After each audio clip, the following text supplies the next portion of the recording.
ओम श्री गणेशाय नमः। ओम श्री राधे कृष्ण शरणम मम। सिया राम लखन हनुमान शरणम मम। देव श्री नारद जी महाराज शरणम मम। श्री पितर महाराज शरणम मम। श्री सुखदेव जी महाराज शरणम मम।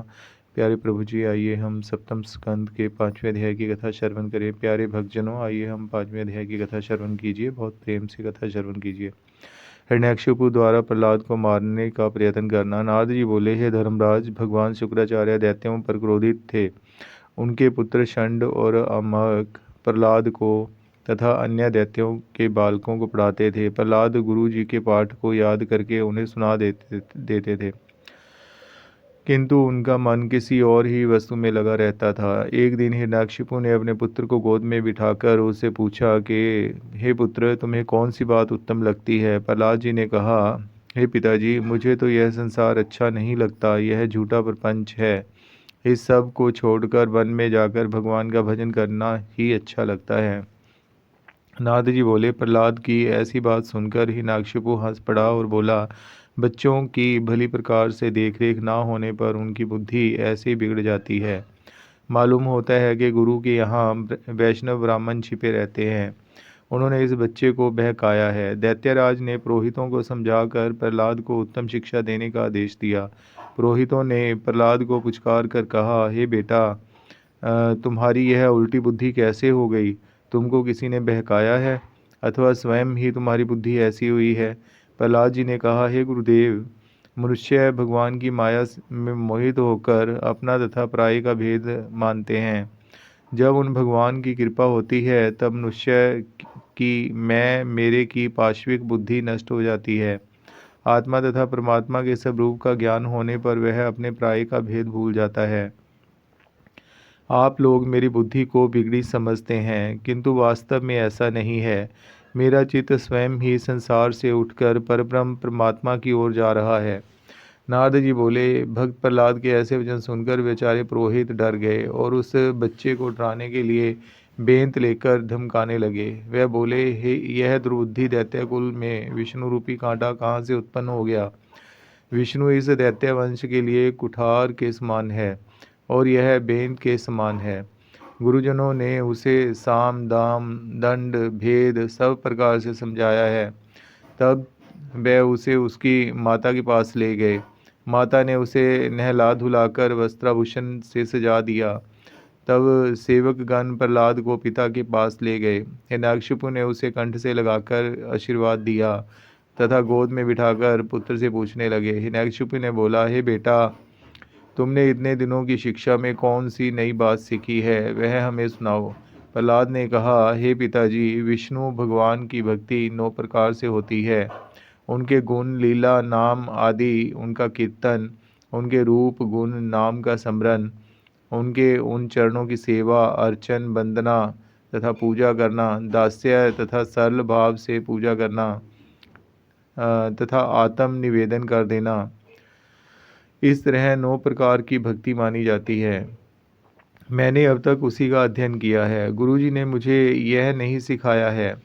आप अपने पुत्र प्रहलाद की यह बात सुनकर हिरण्यकशिपु क्रोध के मारे तिलमिला उठा और गुरुपुत्र से बोला, अरे दुष्ट ब्राह्मण, तूने इस बच्चे को कैसी व्यर्थ की शिक्षा दी है?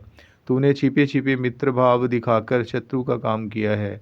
गुरुपुत्र ने कहा, आपका यह पुत्र मेरे बहकाने से ऐसा नहीं कह रहा है महाराज, यह इसकी जन्मजात स्वाभाविक बुद्धि है। गुरु जी के ऐसे उत्तर देने पर हिरण्यकशिपु ने पूछा, अरे प्रहलाद, यह खोटी बुद्धि तुमने किसने कैसे पाली? प्रहलाद जी बोले, हे पिताजी, संसार के मनुष्य इंद्रियों के वश में होने के कारण विषयासक्त हो रहे हैं। उनके भोग के लिए संसार रूपी नरक में पड़े हुए हैं। यह विषय भोग किसी के सिखाने से थोड़े ही आते हैं, अपने आप ही स्वयं प्राप्त होते हैं। इसी प्रकार भगवत प्रेमी भी स्वयं ही पूर्व कर्मानुसार प्रकट होता है। यह किसी के सिखाए से नहीं आता है। जब उसके पापों का मल धुल जाता है तब हृदय में स्वयं प्रकाश हो जाता है। जिसका मन एक बार भगवान के चरणों में लग जाता है उसके समस्त पाप नष्ट हो जाते हैं। किंतु जिन्होंने तनिक भी भगवान के चरणों की धूल का स्पर्श नहीं किया है, उन्हें अनेक कर्म करने पर भी भगवत प्राप्ति नहीं होती है। प्रहलाद जी के ऐसे वचन सुनकर हिरण्यकशिपु क्रोध से तिल मिलाकर उठा और गोद में बैठे हुए प्रहलाद जी को पृथ्वी पर पटक दिया। उसने दैत्यों को बुलाकर कहा कि तुम इसे शीघ्र मार डालो। मेरे पुत्र रूप में यह मेरा शत्रु विष्णु ही आया है। यह विष्णु की पूजा करता है। इस कृतघ्न ने मेरे पालन करने पर मेरी आज्ञा का पालन नहीं किया है। रोग को होते ही यदि नष्ट ना किया जाए तो वह बढ़कर घातक हो जाता है। शरीर के किसी अंग में यदि खराबी आ जाए तो उसे अवश्य ही काट कर फेंक देना चाहिए। यह पुत्र रूप में मेरा शत्रु है। इसको खाने पीने सोने आदि किसी भी उपाय से मार डालो। अपने राजा की यह बात सुनकर दैत्यगण त्रिशूल ले लेकर प्रहलाद पर टूट पड़े। उनके मर्म स्थलों पर चोट करने लगे, किंतु प्रहलाद जी का चित्त मन वाणी तथा कर्म से सर्वशक्तिमान परम पिता परमात्मा परम ब्रह्म में लीन था। इसलिए उन दैत्यों ने सभी प्रहार उस पर व्यर्थ ही किए। प्रहलाद के शरीर पर कहीं भी चोट न आई। यह देखकर हिरण्यकशिपु को अति चिंता हुई। उसने प्रहलाद को मारने के लिए मतवाले हाथियों के नीचे कुचलवाया, विषधर सर्पों से प्रहलाद को डसवाया, पर्वत के नीचे गिरवाया, विष दिया गया, बर्फ में दावा गया, दहकती अग्नि में जलाया गया, कृत्या नाम की राक्षसी से जलवाया गया, किंतु भगवत परायण भक्त प्रहलाद का बाल भी बांका नहीं हुआ। अब तो हिरण्यकशिपु को और भी चिंता हुई। प्रहलाद को मारने का कोई भी उपाय ना सूझा। वह सोचने लगा, मैंने मारने के लिए अनेकों उपाय किए, किंतु यह अपने प्रभाव से बचता ही जा रहा है।